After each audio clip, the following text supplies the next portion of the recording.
I am obsessive. I obsess. That's what I do. I obsess. I sit down and obsess about things, and I'm usually very successful at it. You are a successful obsessor. I am so successful.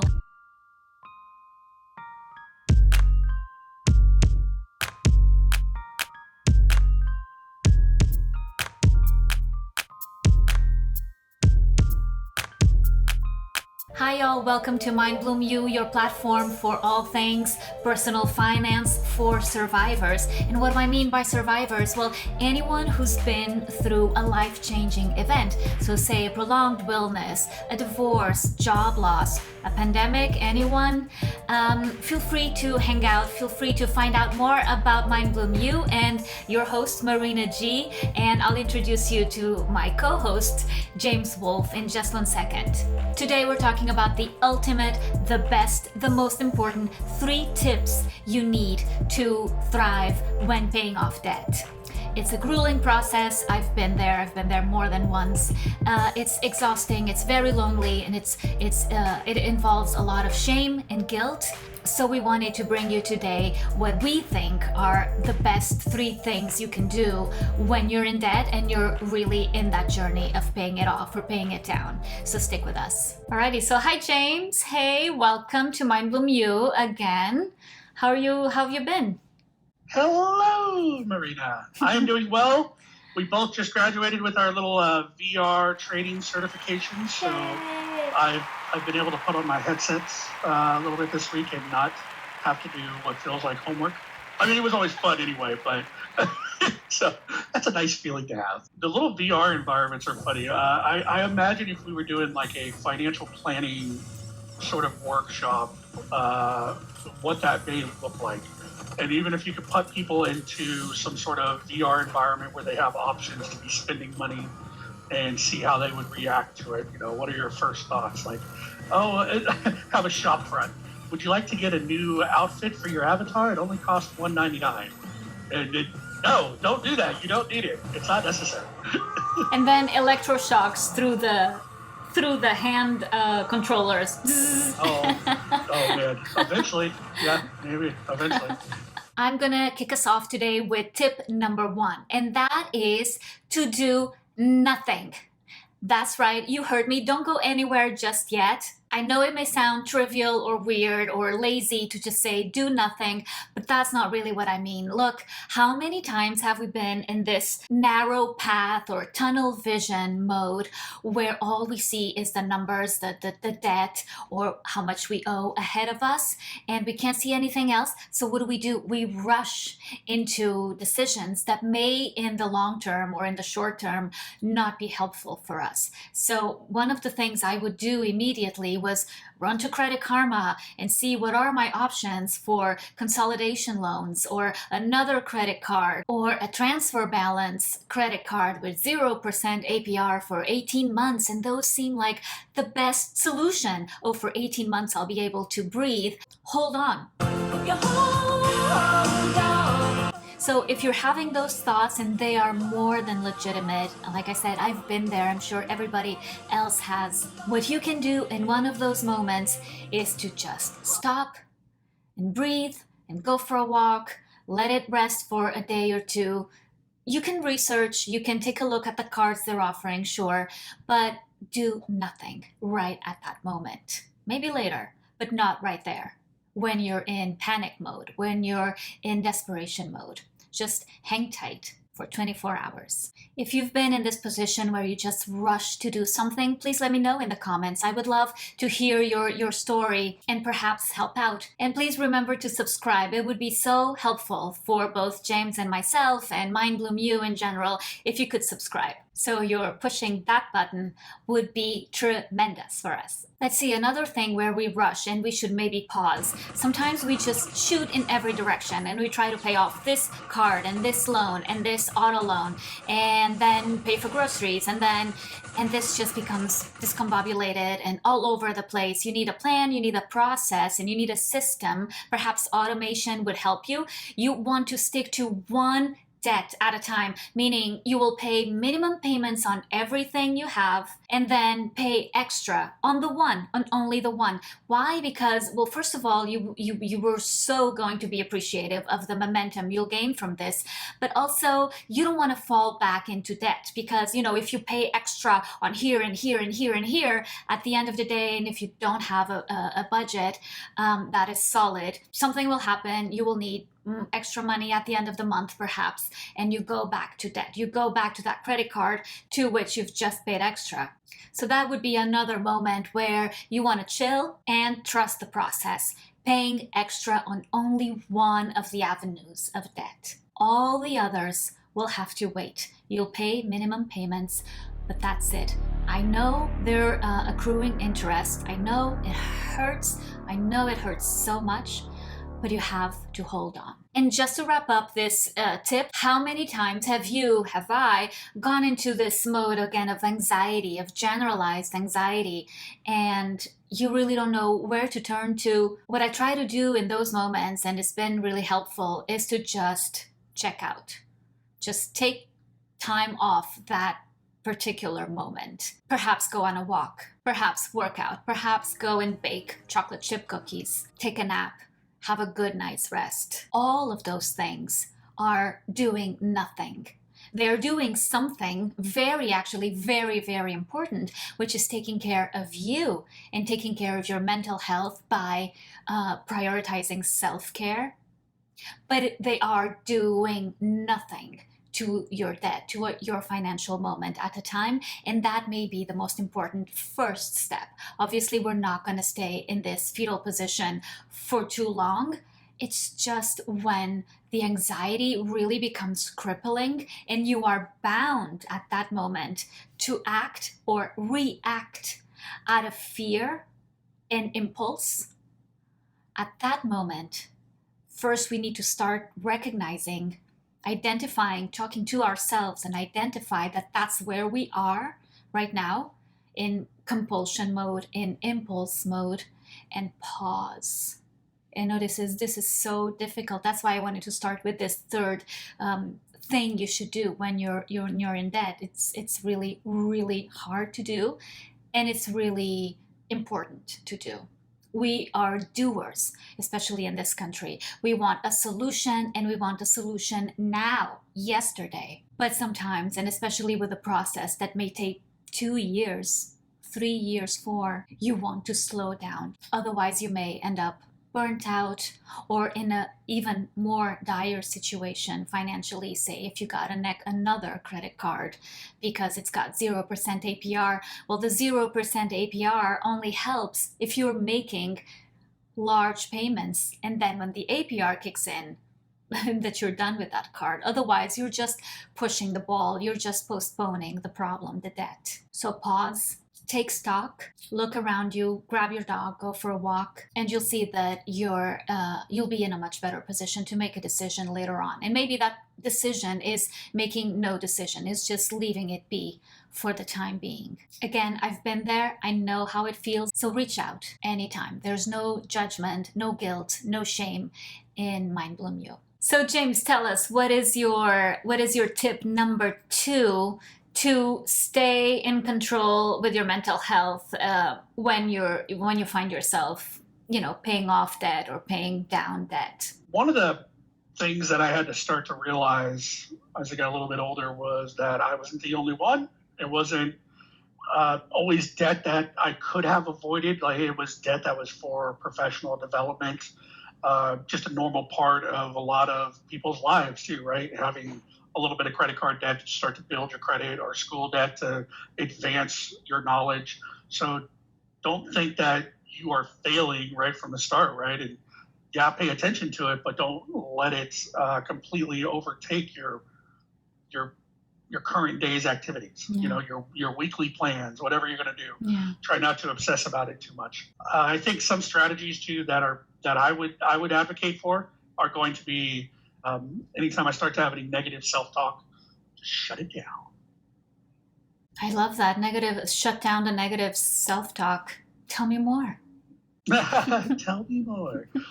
So then I have a circle of friends and connections that have gone through the same sort of things, and I'm sure that they have debt even that some of them would not want to talk about because maybe they do feel a little self-conscious about it. But then at least if I'm mentioning some of the numbers that I still have with those folks, they're going to be understanding, right? And it lets you each talk to each other about it. Like for instance, from my grad school program, the student loan debt that I still have, I'll talk to people, and except for a few cases where they were fortunate enough to have it paid off very quick, or they had some savings they were able to get into right off the bat.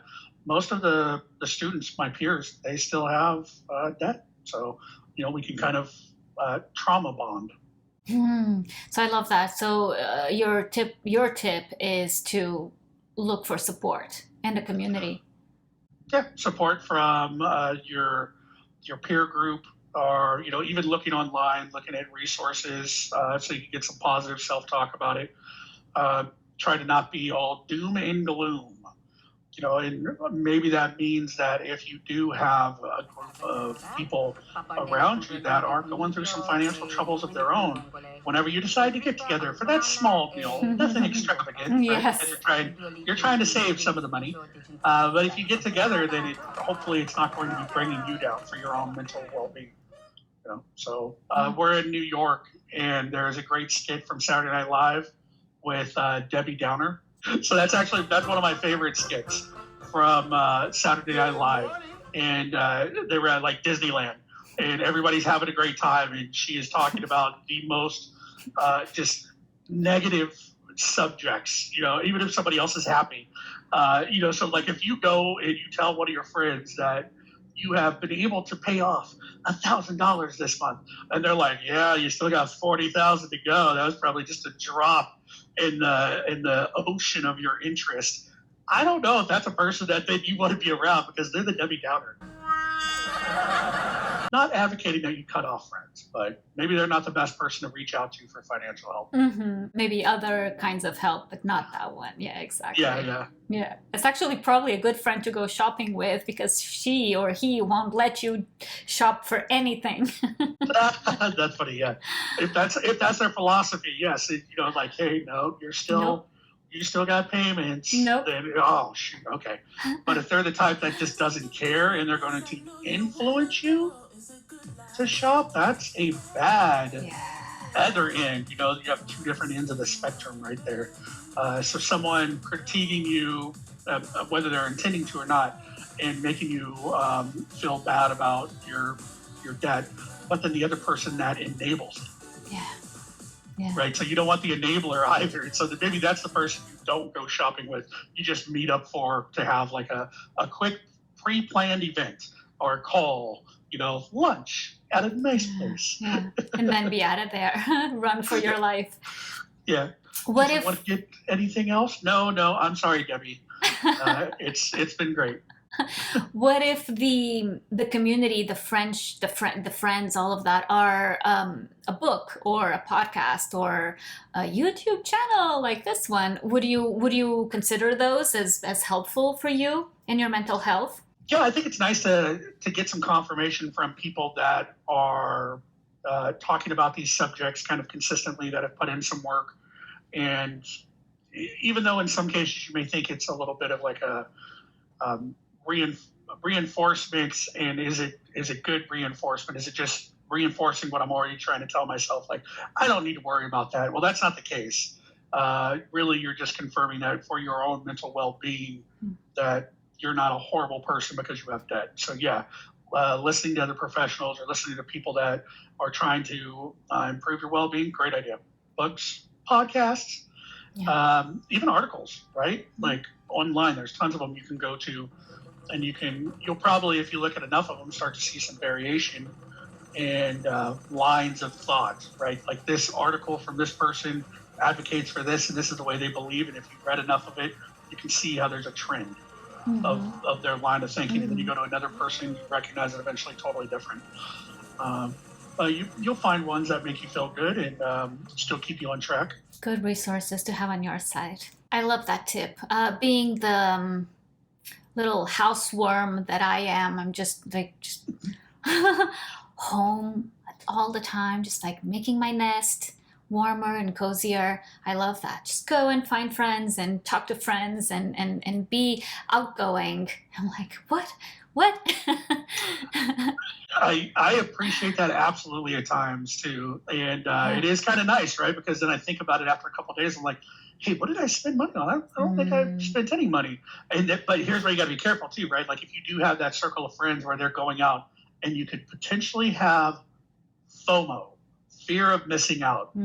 Cut that down. The things you see on like social media of people always going out, there's so much evidence of how bad that is and how it develops that FOMO in you. No, if you're at home for a certain amount of time and you're not spending on things, be happy about that. You're still doing good and awesome. I'm supposed to go out tomorrow with a friend, and we both already ahead of time set a limit on whatever we're going to spend on the next time we get together. Because last time, like a couple months ago, we had gone and caught a show, but we absolutely tried to be as cheap as possible. We looked for like the best deals. We got like the smallest seats. It was still great. We still had a good deal on the day overall. But we thought about it afterwards. We're like, okay, we didn't stay as much under the budget limit that we set for ourselves. So like she was asking me, oh, do you want to go get lunch in the city tomorrow? I'm like, yes. And I'm already thinking in my mind, but it's going to be under $15. Let's not go to a sit-down tipping restaurant. Let's go to a nice little deli, some coffee, like nothing extra. All right, plan. Exactly. You can still have fun. You can still pay down debt. Yeah. And you can still look after your mental health, but you're also looking for your finances. Right. Looking out Making for a plan. looking out for the longer term in your life, really. Yeah. And Marina, I think you're pretty good at making plans. So you would probably advocate for that. Make a plan before you go out or for the week. Yeah, my plan is don't even go out.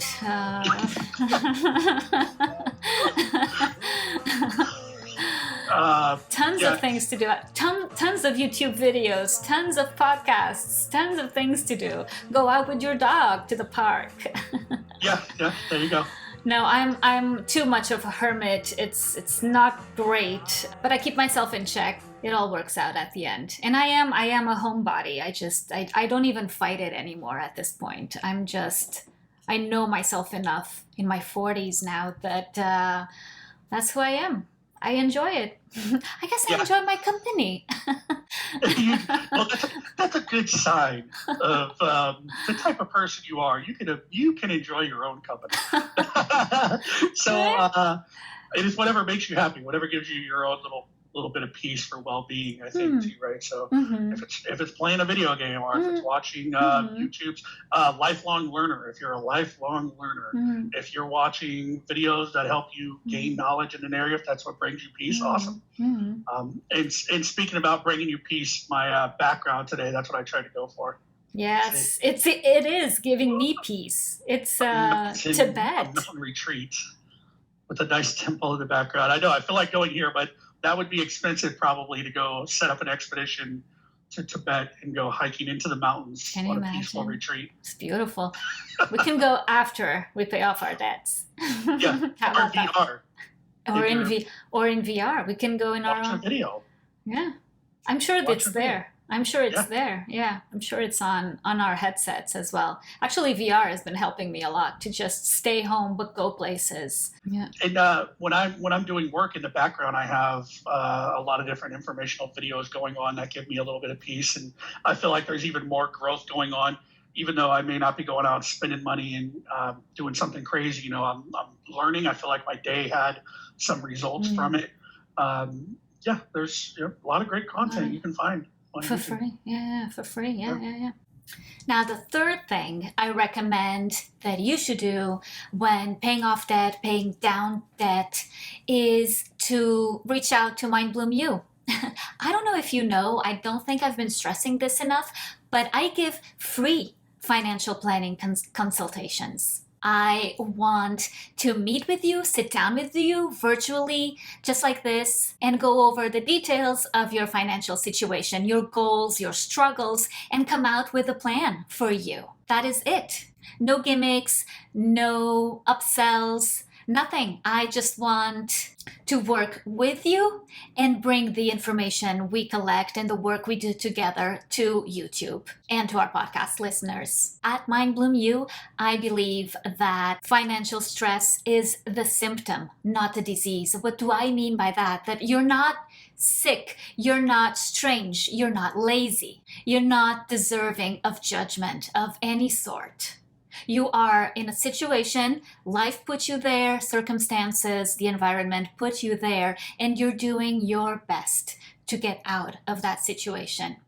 So you're not going to find any shame, any guilt, any judgment at Mind Bloom You coming from me. Much on the contrary, we're going to work on the root causes that put you in this position in the first place. Was it job loss? Was it a divorce?